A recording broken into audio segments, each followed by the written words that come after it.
Ladies and gentlemen, pay attention. This is your boy, the coach from the WWE. I would like to welcome you to the very first wrestling podcast in the world to take you on a weekly deep dive into classic matches along with legends of the squared circle. Enjoy the discussion. Enjoy the back and forth. There's so much to get into. Ladies and gentlemen, this is the Payoff. Woo! This is Tom. I'm with Jeff. This is the Payoff. That was not a good woo. Jeff, how the hell are you doing? You'll have to close strong. I'm doing great, my friend. It was like a little like girl woo. It just didn't have the oomph to it. You didn't put your and you're a speaker. Yeah, that was better. You got to put your diaphragm into it. So, yeah, and I also don't need to be a quarter of an inch from the microphone. So I'm sorry to you and all our listeners on that. We should volume check. Yeah, sorry about that. So this should be good. How many times can you say you get to talk about a Hulk Hogan debut? And so this is an exciting one, even though it debut, use it loosely, but that's where we're at. That's what we're doing, and this should be fun. This is a wild time in the wrestling business. Yes. I got so many thoughts about this match, this feud, the way they used Hogan pre-NWO, the behind the scenes of how they brought him in. There's just a lot of shit going on to talk about. Yeah, a ton, and it should all be really good stuff. But of course, as everybody plug our social media. Make sure to check us out on social media: Twitter, Instagram, Facebook at Payoff Pod. You should know it by now. If not, we're gonna keep saying it anyway. So at Payoff Pod, at Payoff Tom, at Payoff Jeff. Make sure to check us out.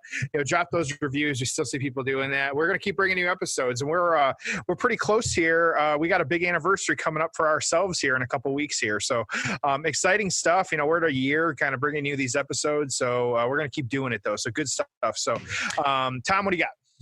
Jeff, it's our payoff-versity. Yes, anniversary. Yeah. Payoff-versary. Payoff-versary, yes. Hashtag payoff-versary. Hey, we're gonna start using it. Absolutely. That's done. A good one. Please make it a thing, okay? Yes, share us your favorite episode. Yes, absolutely. That's what we're gonna have to dig back in the archives. But good stuff. Okay. So why we want to cover this match?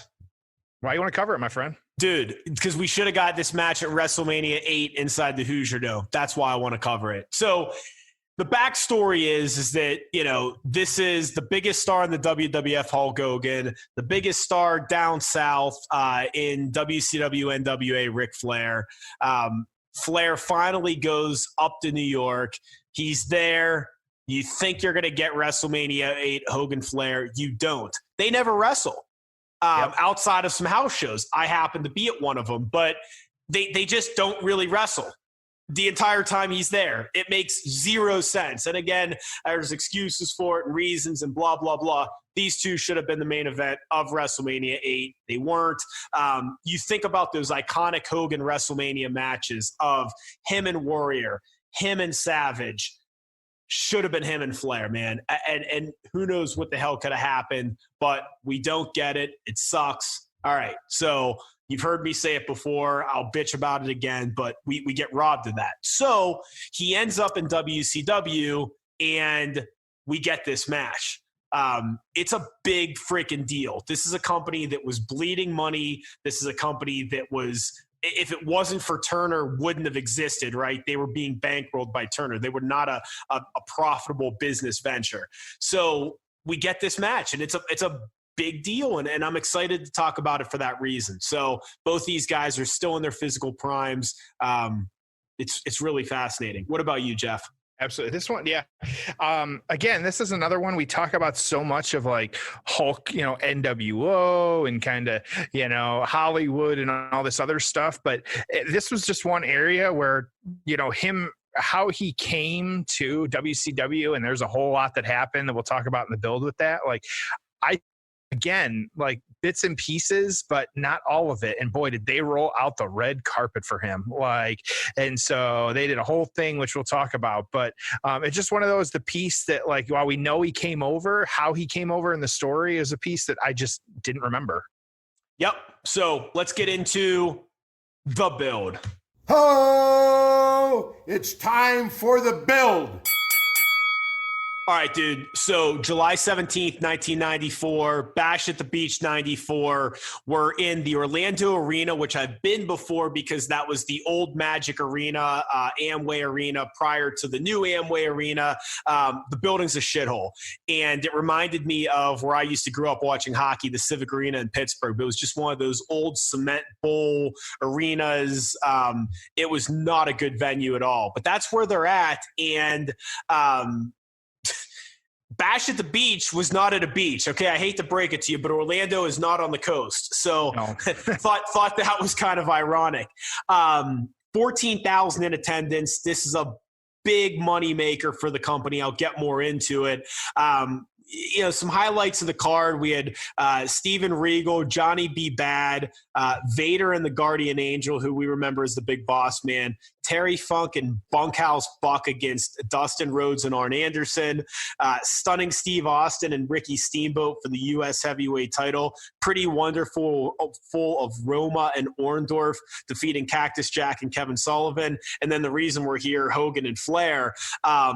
There's a lot of talent on this show, you know? I mean, WCW had some good wrestlers, some good names, a lot there. We'll get more into who Hogan was programmed with and how they really did this. But, what's fun and what I want to talk about during the match is you really had a 2-year period before the Hogan heel turn. You had Bash at the Beach 94, and then that happened at 96. So you had 2 years of red and yellow, Hogan good guy, big star, and it's amazing how poorly they used him, but he was Hulk Hogan, so they made money. So 14,000, that's the pay-per-view record for WCW. It breaks the 13,000 that were there for the 88 Great American Bash. They also did a 1.02 buy rate for this. That's 2.5 million in sales. The previous year did half this, 0.5, 1.1 million. And then 8,600 in attendance. So what's the value of Hulk Hogan? Well, it's $1.4 million in additional pay-per-view sales, right? I mean, it's a big deal to have him there. And then obviously, you just went with the biggest match you could have initially, right? They swung for the fences, went for the home run right out of the gates.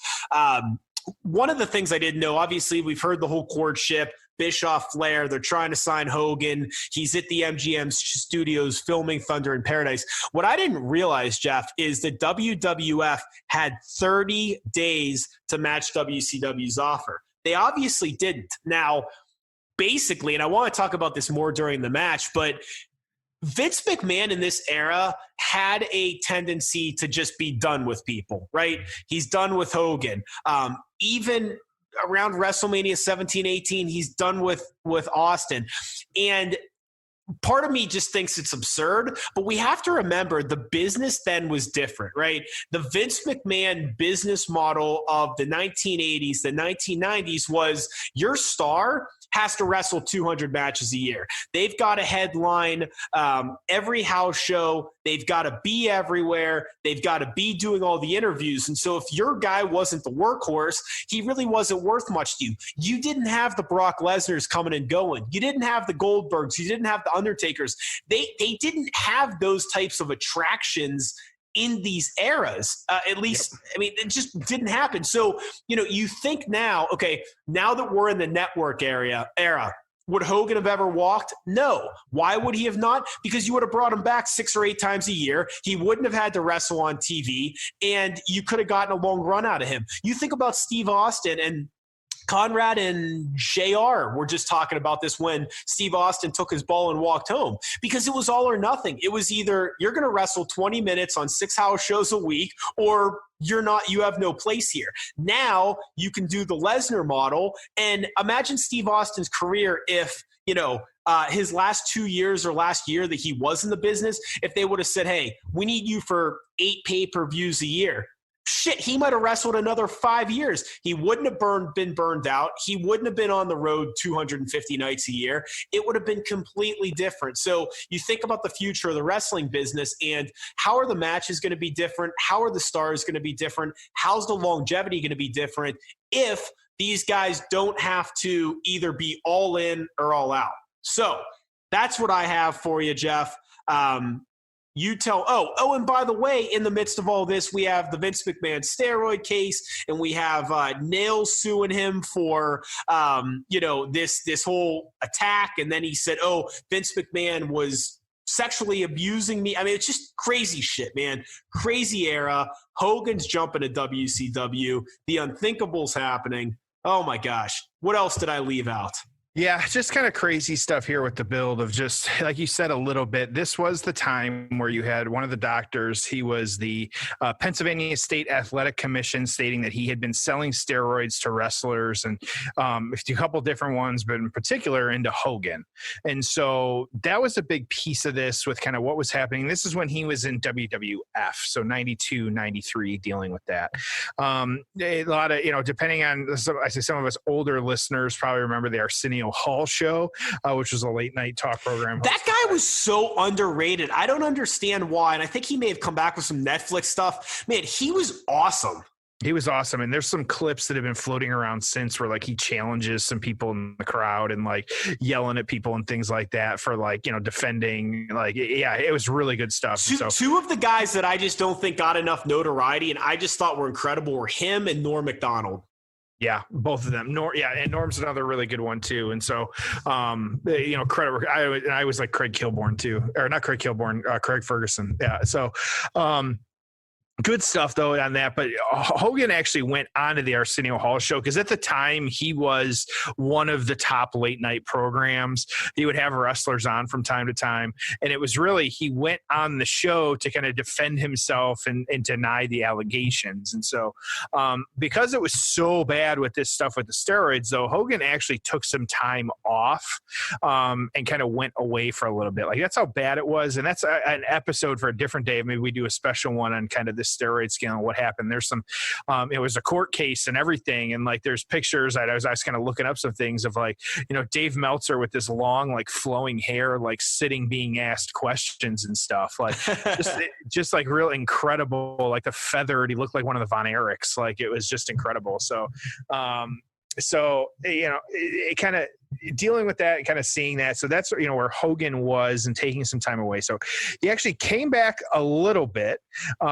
He was helping out. It was Brutus the Barber Beefcake. The two of them were feuding with Money Inc. That was IRS and the $1 Million Man. They actually renamed themselves as well too, the Mega Maniacs. So you had Hulk and Brutus. And then you also had them taking on who was at the time Money Inc.'s former manager, Jimmy Hart. So you had Jimmy Hart, Brutus Barber Beefcake, and Hulk Hogan, which like 90s me, like that is you can't beat that pairing right there. Like, Beefcake, I thought that whole angle was great. I mean, yeah. it was kind of a DQ weird finish in the WrestleMania match, and Ted was pretty banged up with his back. I mean, his career was almost over. IRS wasn't exactly the best worker, but that storyline and like what they did there was actually really underrated. There's some good stuff there, some good promos. That was actually the first time Hogan was on Raw, right? Because Raw was relatively new, and it was really cool. It was good stuff. Yeah, in that time of year. So you had those tag teams kind of taking each other on. It was WrestleMania 9 had that, which Money Inc. won by DQ and kind of having that. But interesting, though, kind of a lot of this double duty, though, while you had a lot happening on this one in a very quick amount of time, because you had Hogan, we had almost a 20-minute match with, Brutus, IRS, and the $1 Million Man, and them taking each other on. And then really like barely an hour later, and this is the one for, those, you had Yokozuna beating Bret Hart for the championship, but then immediately after that, very quickly after that, you had Hogan pinning Yokozuna for the championship. And so Hogan kind of having the belt at that time. And so you had him defending the title. It was actually June 1993. And so he kind of having that as well too, and kind of getting into that. This was kind of, I say, the end of it for him, where Hogan ended up, defending the title against Yokozuna at that point, but Yokozuna eventually beating him at that one. And so that was actually really his last pay-per-view appearance, that King of the Ring in June 1993 until early 2000s. And so it was just one of those ones where, him kind of going out, doing what he did. And again, this was not part of the King of the Ring tournament, but it was these two guys and Yokozuna beating him. So he did do a little stint in New Japan during this time too, but that was, the end of his WWE career. So, cause he sat out really until his contract expired. So Bash at the Beach Week, we said it was July 17th, 1994, but we have to first talk about June 11th, 1994. This was the ceremonial contract signing that has been like no contract signing that we have ever seen before. This is one of those where there's video out there, and Tom, I don't know if you watched it or not before this one, but this was WCW Saturday night. It was at the Disney MGM Studios with Hulk Hogan, really, I say the red carpet being rolled out for him, but it was so much more than that. They gave him, the video is incredible because there's like confetti, like he's the ticker tape parade. Oh yeah, I've seen it a million times. It's crazy what they did for that. So he's sitting on the top of a Corvette Viper, something like that at the time, with, the top open, like very parade style, waving to the fans, as they said, like crowds kind of lining the street, all this other thing to see him come, confetti flying everywhere, balloons. They made it seem like there was a huge crowd. There was maybe, they played some tricks with the camera angles to kind of play him up that way. But, just this giant, celebration for him coming to WCW and being a part of this. And this was, it capped off with him getting out of the car, going up on stage behind a podium and signing his WCW contract. Now, I remembered like that piece of it, but I did not remember all of this and kind of the pomp and circumstance of it. You had Mean Gene out there too, kind of announcing. And so this was, like I said, barely a month before this Bash at the Beach would take place, and really his debut. He called Ric Flair out on the spot. Like that was immediately like, that was part of him being there, was to call Ric Flair out and kind of have this match. Now, what was Ric Flair doing up into this point? That same month, Clash of Champions, you had 27. Flair actually beat Sting. It was a unification match. It merged the International World Heavyweight Championship and the World Heavyweight Championship. And it also kind of made, Flair back and forth all the time. He was a heel at this time. And so you had him being the now unified champ and undisputed WCW champ, taking on the incoming Hulk Hogan from WWF in like really a month out. And so, behind some mic work and things like that kind of led up to this. But again, we've been a couple of these very quick build, really a month of kind of what we got this. But I think they didn't need a ton of like in-ring kind of back and forth to, get the build anywhere, because Hogan's Hogan and he's debuting. So really, what more story do you need than that? And that's what the story that they decided to tell. So Tom, what do you got? Yeah, it kind of built itself, right? I mean, you certainly didn't need it. There was a lot of buzz around it. I've got some issues with who they paired him with, and I would have done things differently. I'm going to talk about that during the match. So I say we get right down to business. Let's get to the payoff. For those who want to watch it with us, we are at the 2-hour and 7-minute mark of Bash at the Beach 1994. Bash at the Beach 1994, 2-hour and 7-minute mark, for those who want to watch with us. So, Jeff, are you ready? I'm ready, my friend. All right. It's time for the payoff. Oh, it's time for the payoff. The greatest moments in the history of the 20th century. A much younger looking Bruce Buffer is announcing, let's get ready to rumble. He's got his entrances. Were you a Buffer fan? Did you like this? Okay. Yeah, me too. Michael Buffer. What did I say? Bruce?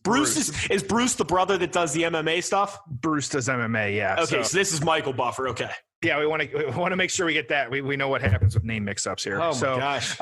Yes. So Michael Buffer calling this one in the ring, and kind of doing that. Yes. And of course I remember, and I'm sure you had it just like I did, was it Jock Jams 1 or 2, where the first track was him saying, "Let's get ready to rumble." Like, yeah, that was great. So some setup here too that we didn't talk about. So Flair is in the ring. They're kind of showing him now, but Hogan, but you've also got a lot of other people in the ring too. There's a lot happening here. You've got I say the sensational Sherry. She wasn't the sensational Sherry. Sensacious. Yes. They called her Sensacious Sherry. So you have Mr. T just draped in the gold and chains and kind of doing all that. You've got Jimmy Hart looking fantastic in that suit. Hogan looking young as shit. Like, isn't it amazing? Just crazy how young he looks. And then you also have as well Shaquille O'Neal towering over everybody in the ring as well too.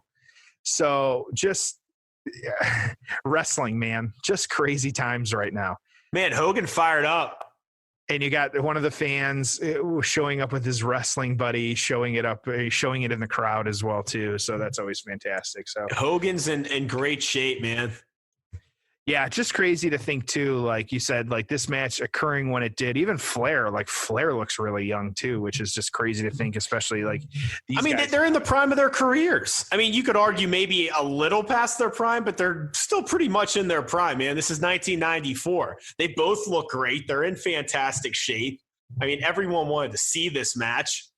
But Hogan too, even like he was still in his 40s at this time, like, you know, which is just crazy to think about because he's 66 right now. But then the other piece of it too is like Flair is 70, 71. And so like, even that, like shit, he was 50 years old at this point. So like, well, we say in their prime, like they had wrestled a lot. They had a lot of wear on the tire at this point too. Shaquille O'Neal holding up the title right before he ditches Orlando to go to LA. 2 years before, I think. 2 years before. I think he left in 96. What'd you think of Hogan's WCW music? The red and yellow with real, what was it called? Not Real American. American Made or American. Yeah, I don't think nothing will ever compare to the I'm a Real American. No. Or the Hendrix. Like, yeah, just yeah. See, I like this better than the Hendrix. I don't know. It wasn't terrible, but yeah, it just doesn't feel the same. I think I grew up on that, so that was just dealing with that. But so Hogan's lucky he owned the red and yellow and a lot of those trademarks and stuff. Man, Vince was obviously a lot more protective as the years went on. You really wonder, like, you know, why, like, Vince didn't pay him just an ungodly amount of money to stay. Like, you hear about that nowadays where they're doing the contracts to kind of keep guys locked up, but like it's just unfathomable to me to be like why he let him get away. But yeah, so think about this, right? So God, they both are moving around great. So but here, think about this, right? Hogan goes to WCW. Instead of losing $23 million in 93, they break even in 94. Why did they break even? Because of Hulk Hogan. There's no other reason. It's just Hulk Hogan, okay? So he was a $20 million swing in terms of profitability for them. Okay, great.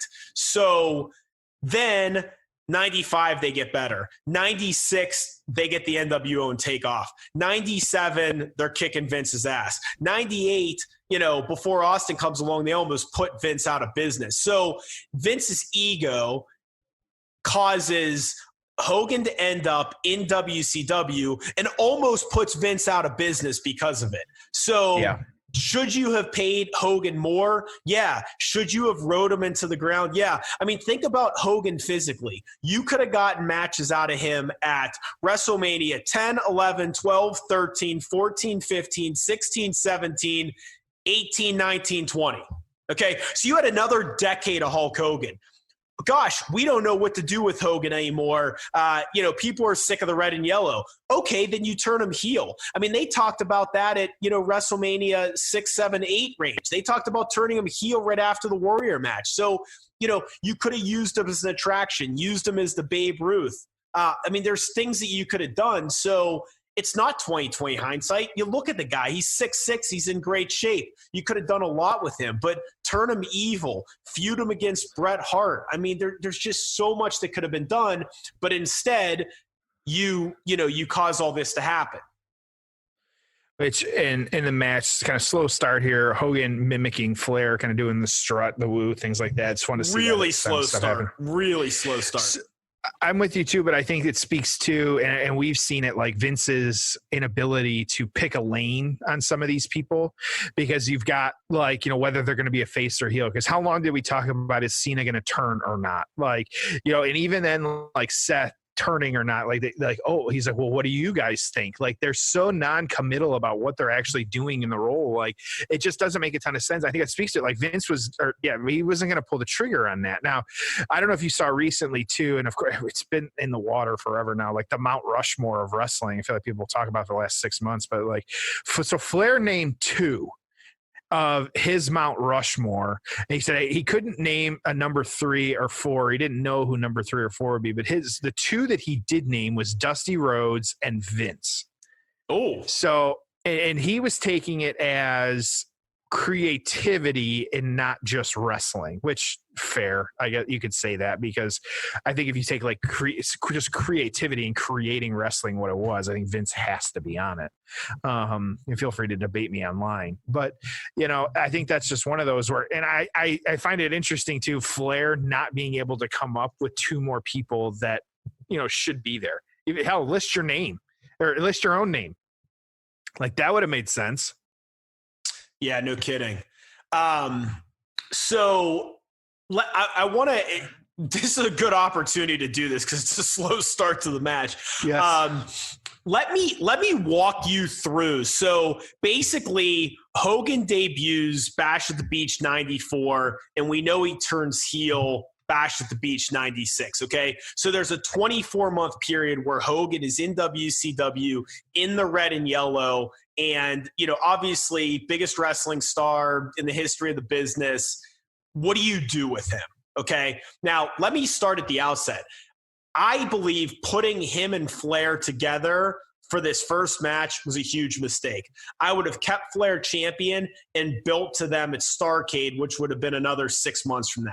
So I think that's a terrible mistake. You're paying to see Hulk Hogan debut in WCW more than you're paying for Hogan Flair.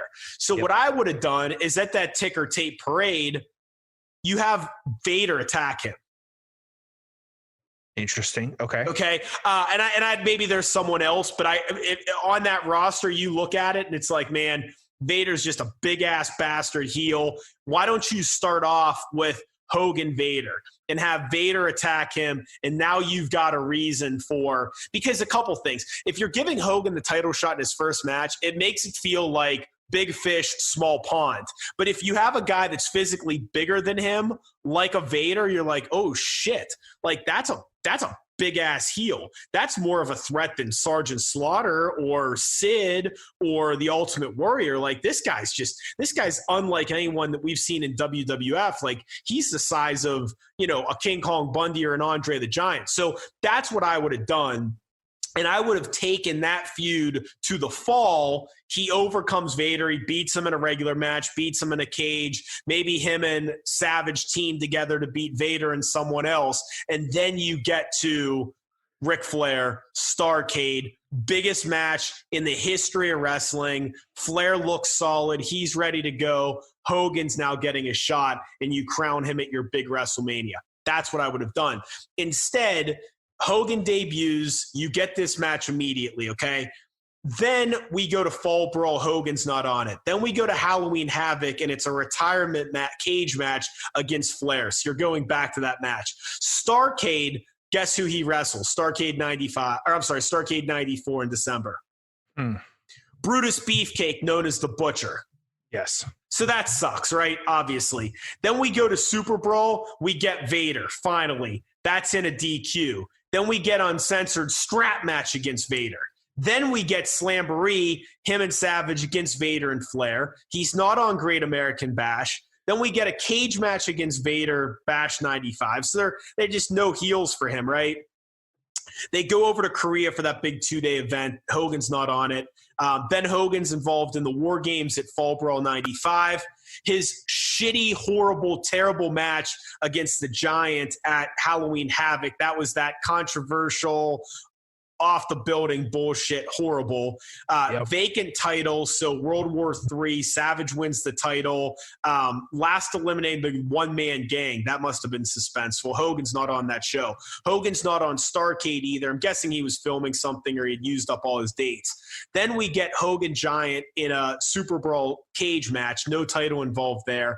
A big cage match at Uncensored. It's Hogan and Savage against every heel they had.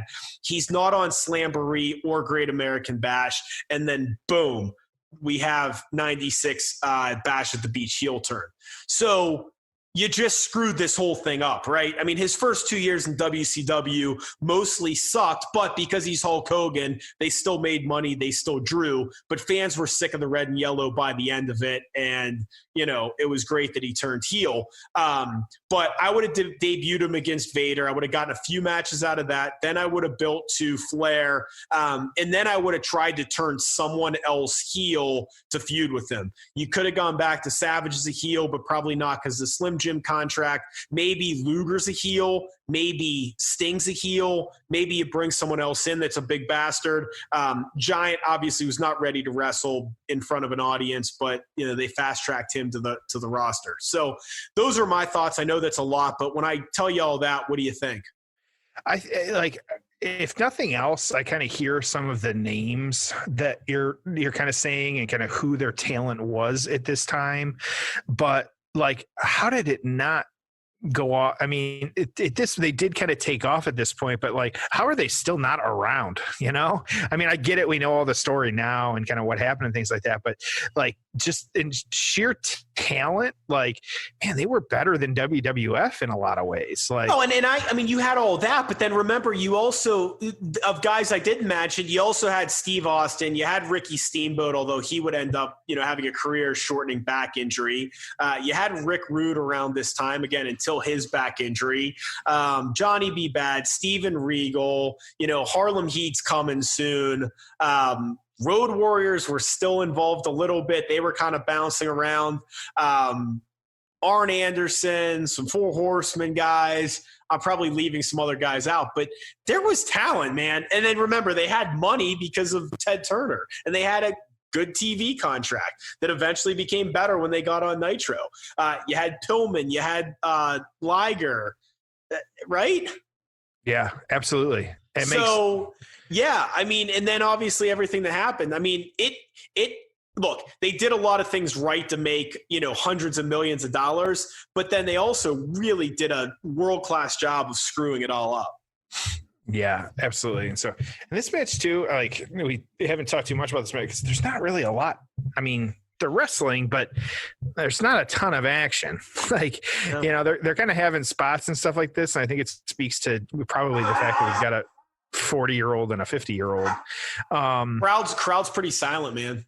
Yeah, they're just kind of sitting there too. They're not really a ton happening. Like you said, like, you got these guys that are like, yes, it's Ric Flair and Hulk Hogan. And they're, you know, at the, you know, two of the top names in wrestling ever. But like, sometimes people just don't mix. Yeah. Sometimes people just don't mix, you know? I mean, both of them had better matches against Randy Savage because the guy was a better worker. Yeah. Well, both of them had great matches. Both of them had great matches at the end of their career with Shawn Michaels, right? I mean, it's the right dance partner. Undertaker and Goldberg should not be wrestling, but either one could have a really damn good match with AJ Styles.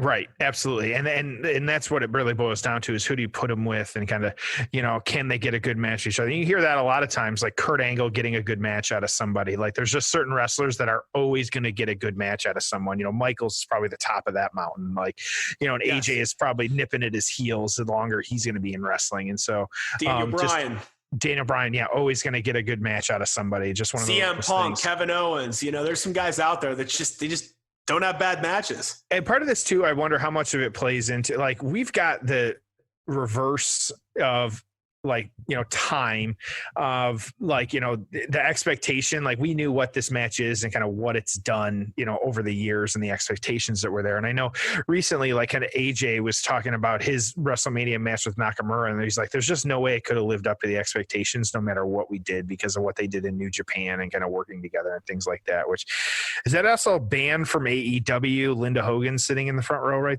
there. Oh yeah. I forgot Linda and Hulk are. Yeah, that is Linda front row. Yes, they're both banned from AEW right now. So but I think that speaks to like this match, like the expectation, like maybe at the time, like this is what people wanted, but like already like kind of watching this match, kind of sitting here now, it's kind of like, I'm just not impressed. Like, yeah. So you can kind of guess what my score is going to be here, but it's just one of those things. And again, we never see this either, the raising of the hand to make sure that they're actually passed out. It was something that Hogan did better than anybody. But yeah, and so I wonder, like, expectation and like you said, kind of like the work rate and them like kind of being good together. You just really wonder kind of like who, what, it's all those factors, like what really played into it and didn't play into it. Yeah, Hogan getting a little bit of momentum here. Hulking up a little bit, yep. I mean, the announcers are going a lot crazier than the crowd is.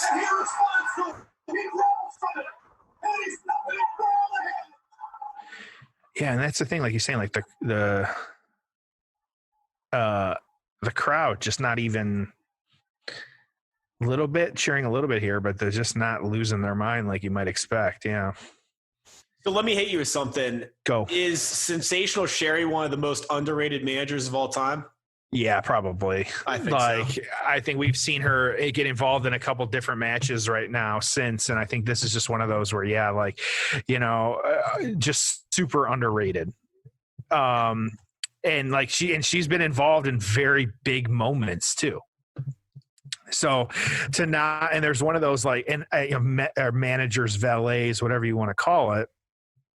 There's a few that like, they can make or break. And she was one that like, she had some clout with who she was and who she was associated with because of just who she is. So she's definitely a top 3. I don't know who the other ones would be, but I think like I would almost put like Lita on that list because of like who she, granted she had an incredible in-ring, but just kind of what she did for the people that she was associated with was great. And so, yeah, it's just a piece of that. I don't think Chyna was necessarily underrated, but she was one that, again, comes to mind when you're talking about like managers or valets and things like that. So what you should have done in this era at this point is why not, God, you almost wonder, let me hit you with this.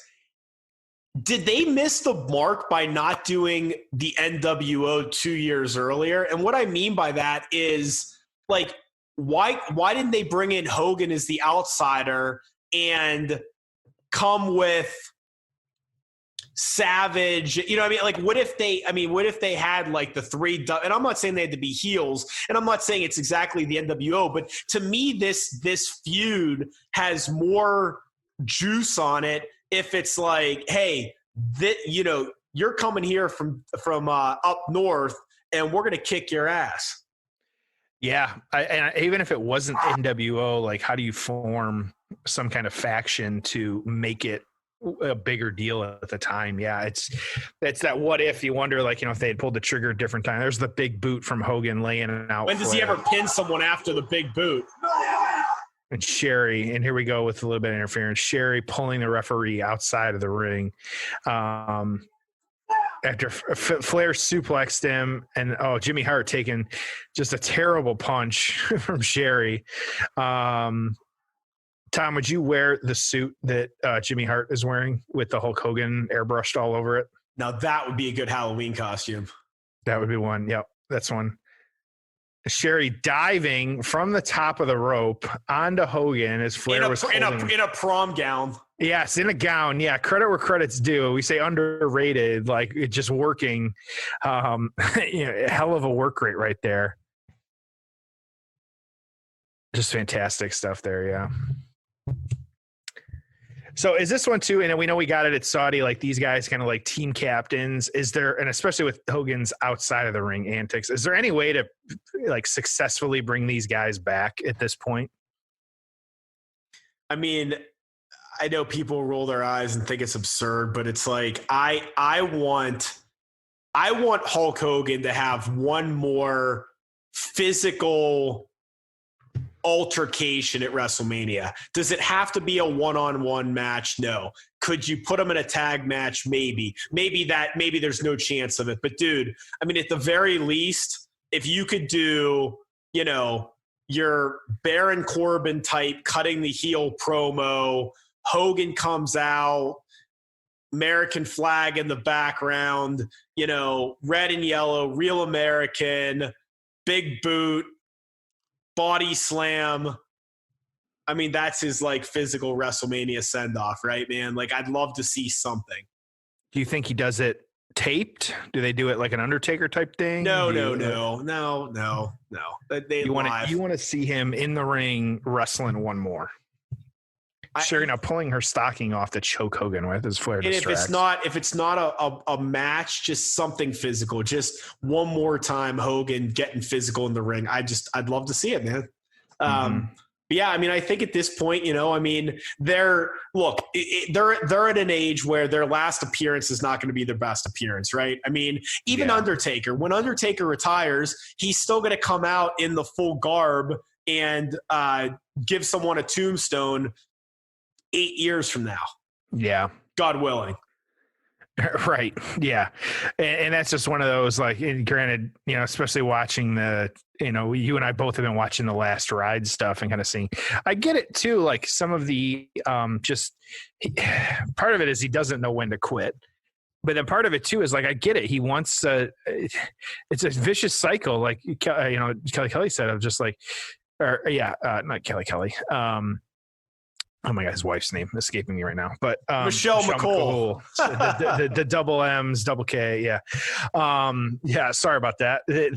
Where him saying like he has a great match, so then he feels like he keeps going, but then he has a bad match, so he has to keep going. Like it's like he can't go out on a win and he can't go out on a loss. Like he just doesn't know when to kind of hang it up. Even though he said there's some moments he thought he was done, and then here we still are. Like, you know, wondering, are we going to get one more out of Undertaker? Like, what do we get? And I think too, like his love for Vince is like, supersedes anything else that ever happens in the world. Like just crazy, the connection those two have. Sherry missing a splash. Hogan, big flip off the top rope onto Hogan or onto the mat. And Hogan clipping Sherry. Oh, wow. That was terrible, too. And the crowd losing it, though. There it is. That was a now they're going nuts, man. Oh, God. The figure four. Put him in the figure four. Not a very good one, but he got it in. You got Sherry on. There's a lot of plunder. Oh. There you go. Let's. Mr. T getting involved now. You got Jimmy Hart up on the ring. Out. Yep. Brass knucks. Flair. Yep. Oh, just knocking the hell out of Hogan with the brass knuckles. Hogan the very early kick out from that was barely the two kicking out from the brass knuckle punch. Hulk it up. Leave it to Hulk to kick out at 1 1/4 versus 2 1/4. Like, and again, hulking up. How many times does he need to hulk up in a match? You know, just crazy. Like, this one too, and I'll say it now again. This match has gone on for too long for me, but I get it. But we'll get there as well too. But and again, this is just kind of trading the back and forth here.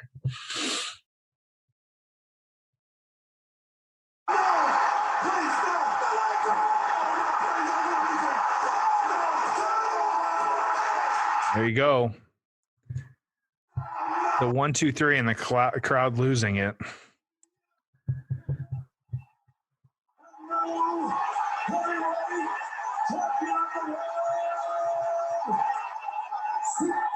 There you go. Hulk Hogan, the new champ of the world. Look at the fireworks inside. Just, yeah. There you go. All right. Shaq and Mr. T. So there's your payoff to Hulk Hogan being in WCW. Let's jump right into the aftermath. Ho! It's time for the aftermath. Well, yeah, well, I just, yeah, I have no. You seem stressed out. It's just because I think I expected more, and it just wasn't there. So, what you expected more of? What the physical match or the crowd or what? It's just a little bit of everything. Yeah, okay. I think I just expected a little bit more from everything. I think, we're jumping the gun here on the score, but it was not as, as inciting and as enthralling. I was not, the more recent, like Shane and Angle had me more kind of glued to the screen than this one did. So, but do you think part of it is that it was just too predictable? I think that was part of it too. I think part of it is if he debuts, and again, I'm going back to my idea from earlier, but if he debuts versus Vader and Vader just beats the shit out of him for the whole match, are you sitting there going, dude, is he going to win? Imagine Vader beating up Hulk Hogan and maybe even Hogan doing a blade job, but then coming back to win. That to me is more interesting than, him in the ring. Part of the challenge too, Hogan's a big bastard. So him in the ring with Flair's smaller. I mean, you watch this and you're like, oh, come on, Hulk Hogan's going to win. Like this really isn't that interesting. Part of that too is like Hogan he dominated most of the match. It was probably like 80% of the match. Like Hogan, it really was never in doubt that he was going to win. Yeah. Flair didn't, he got some offense in, but like neither guy, there was really a ton of it, and how many times you got to Hulk up to win? Like, I think if you had cut about 5 minutes off of this match, you may have gotten maybe something a little bit tighter, but who knows too. So.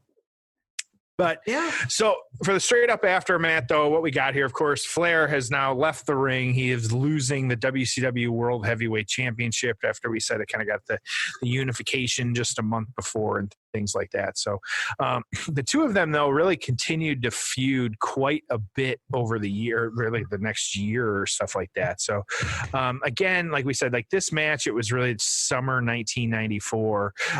But they had a couple more matches really kind of capping off at Halloween Havoc with the steel cage retirement matches, which is a match for another day. But you kind of having that one too. And once again, Hulk won that one as well too, with Mr. T was a special guest referee of that one. And so Hogan, though, winning the championship, he was on TV kind of doing this, like he said, really becoming the poster child for WCW and doing this. And then, Flair as well, too. He took some time off after that and then kind of came back and, like you said, got involved with Vader and the kind of storyline there. So, just how it played out, just interesting. Neither of these guys, really went anywhere after this. I say went anywhere, like went away. They both just kind of kept feuding, having different matches, Hogan being really the face of WCW in a lot of ways. So, just interesting kind of aftermath, how it played out, though. So, Tom, you got any thoughts on any of that? No, nothing more than I covered. I think I made it known how I felt about all of this. It's not bad. It's not great. I don't. God, Bobby Heenan. I still have it on in the background. So do I. Yeah. He just looks absolutely distraught. God, Heenan was so good. At one point, he's like, Shaquille O'Neal's only 5'11" without his shoes on. It's always good stuff. So where do these guys rank? What are kind of some of the reviews here? I'm sure we're going to have some interesting takes on some of this. So 1994, as we've been adding it, Hogan was number 2 on the PWI. Flair was number 3 on the PWI. So Pro Wrestling Torch, the kind of write-up that they had from this one was if it was the dream match of the decade, Hulk Hogan versus Ric Flair, and some would argue it took place a decade too late, which that's what we said. that notwithstanding, a near-packed Orlando arena cheered and booed every move in the main event of WCW's Bash at the Beach pay-per-view event. In the end, Hogan pinned Flair as expected and became the WCW World Heavyweight Champion for the first time. The scene was almost a flashback to Hogan's days in WWF, paralleling some of WWF's major events on pay-per-view and NBC. And so kind of having that, he ended up giving it 4 stars on this one. Whoa, hold on. Meltzer gave this 4 stars. That's the torch. I'm sorry. Keller gave this match 4 stars. Wow. Yes, 4 stars. Like, so, the only thing I can say, because it doesn't feel like 4 stars, is maybe the wrestling was just so bad during this era. Yeah. I think that's a big part of it. And there's still, I'm assuming you still have it on too. You got Hogan walking through the back with the belt, kind of celebrating things like that. Now, while he gave the match a 4, he gave the overall show a 6.5. Where he said, if I had part in putting this event together, and if my primary focus was on making sure the Hulk Hogan versus Ric Flair spectacle was memorable and smoothly executed, I would be extremely sensitive to criticism about the show. Most everything was well done when it comes to Flair versus Hogan. The match was booked to achieve the maximum number of pops for Hogan and to provide the fewest excuses possible for fans to cheer Flair. That was accomplished. Oh, what charisma Hogan has. After a 3-year layoff or something like that, which I know wasn't nearly that long, I had forgotten exactly how good Hogan is at connecting with a crowd. So kind of interesting. Well, he's one of, if not the best of all time at just crowd connection, reading the crowd, reacting to the crowd. I mean, go watch his match at WrestleMania 18 versus The Rock. I mean, it wasn't a good match, but the crowd's insane, and it's a classic because of just what he was able to do with that crowd. So, and one of the beat writers here actually gave the show a 4 out of 10, and saying the match itself was as good as it probably could have been, considering Hogan is one of the ultimate egomaniacs in the business and is also one of the most physically limited. Flair deserves much praise for his efforts in carrying Hogan to a good match. The big problem here is with the front office. They are trying to recreate the WWF of the mid 80s, and that will fail miserably in this attempt. And so kind of hot there. I thought that was interesting. So finally, though, getting into the Wrestling Observer newsletter and this one and kind of what you said that, and this is Dave Meltzer. Make no mistake about it, Bash at the Beach was a huge success. I don't think it was close to the best pay-per-view show WCW has put on of late, but it accomplished what it needed to, and at least as far as the first show went, the Hogan signing was success. 3 1/4 stars, 1/4 stars. So you got Pro Wrestling Torch giving it 4, Meltzer giving it 3 1/4 stars. Thoughts? So the match wasn't great. The build for what it could have been between these two was not great. Okay. Yep. So, you think it's Hogan, it's Flair. Where's the great promo? Like, send me the link of, hey man, you got to see this promo a week before these two squared off face to face in the ring on Nitro. And I know Nitro didn't exist then, but my point is there isn't that Rock Hogan face off. There isn't that Andre Hogan Piper's Pit. There isn't the Warrior Hogan face-to-face prior to Royal Rumble, prior to WrestleMania 6. There isn't the Savage Hogan Saturday night's main event blow-off. There's nothing like that here. So in terms of the build, wasn't good, okay?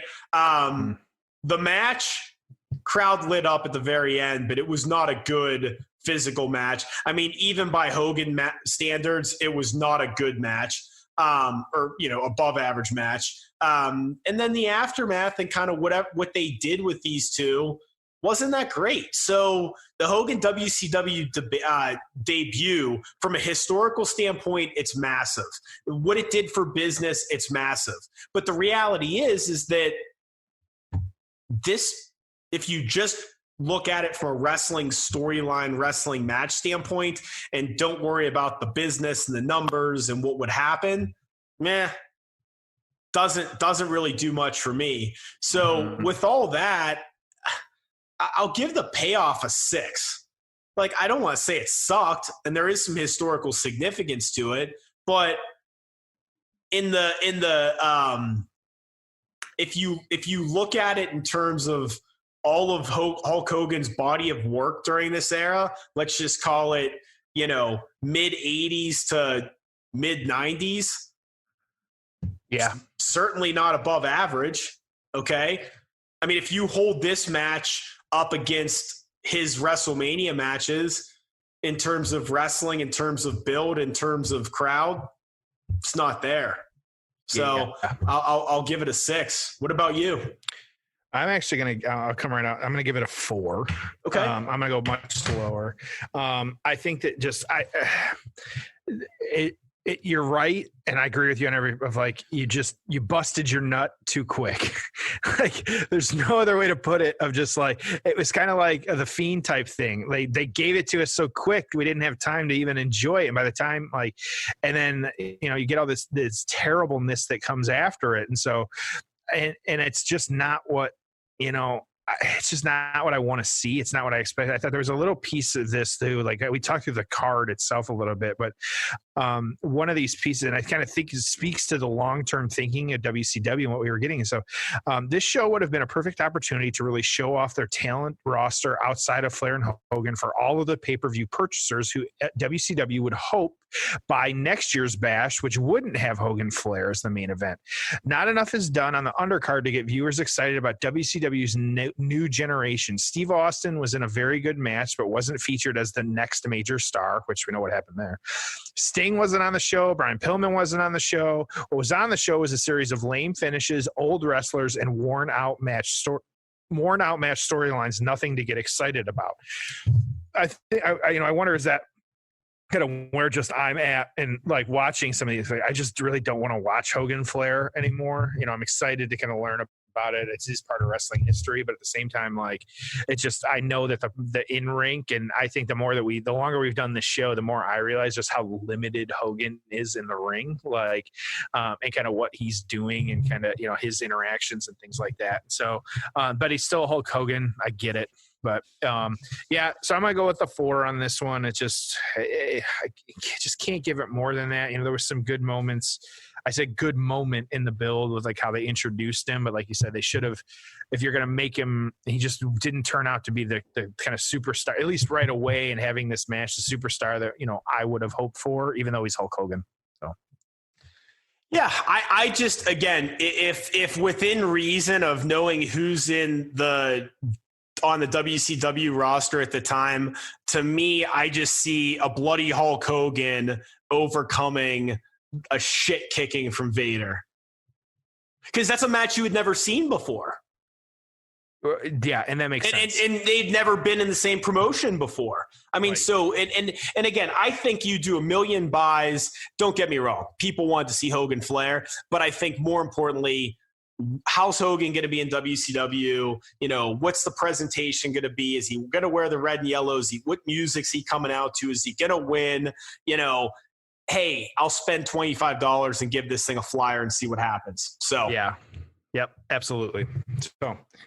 Well, good stuff. Good episode. All that, all that good stuff. So we've got, of course, on our social media at Payoff Pod, Twitter, Instagram, Facebook, all that stuff. I'm not going to go through it all. You all know the deals. So good stuff here. Make sure to keep tuning in here. We're coming up on the big Podiversary or Payoff-aversary, whatever we're calling and for our 50th episode, I guess we should announce it here, or our 1-year anniversary episode, which I think is number 50 because of 2 weeks off for Christmas.